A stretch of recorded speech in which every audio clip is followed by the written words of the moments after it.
প্রচারণা সহ সম্পাদক দেখেছিল।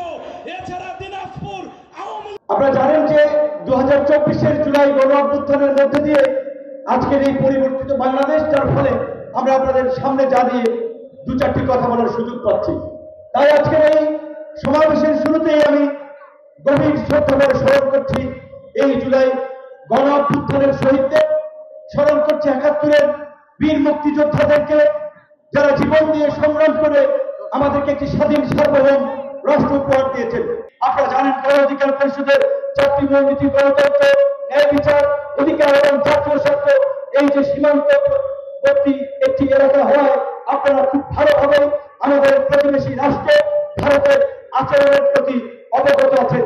এই বৃহত্তর তিস্তার মহাপরিকল্পনা শুধুমাত্র ভারতের কারণে এই পর্যন্ত বাস্তবায়ন করা যাচ্ছে না।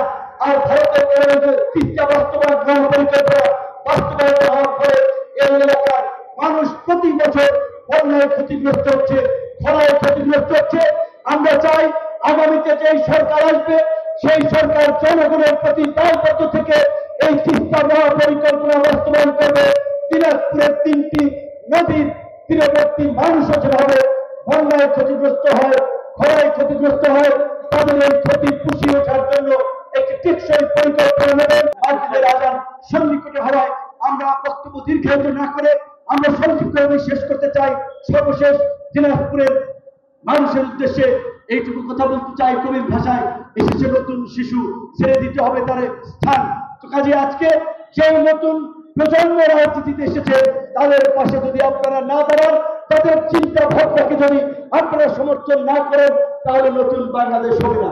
এবং এই নতুন বাংলাদেশ বিনির্মাণের জন্য এই ছাত্র যুবক তরুণদের যে আপসীন লড়াই সংগ্রাম, সেটিকে এগিয়ে নেওয়ার জন্য আপনারা সামনে থেকে না পারলে অন্তত পিছন থেকে, পাশ থেকে সমর্থন দিন। ইনশাআল্লাহ আগামীর বাংলাদেশ আমরা বদলে দেব। আগামীর সমাজ এবং রাষ্ট্র ব্যবস্থাকে আমরা ঢেলে সাজাবো, নতুন করে গড়ে তুলব। সেই প্রত্যাশায় আজকে বক্তব্য শেষ করছি। আল্লাহ হাফেজ।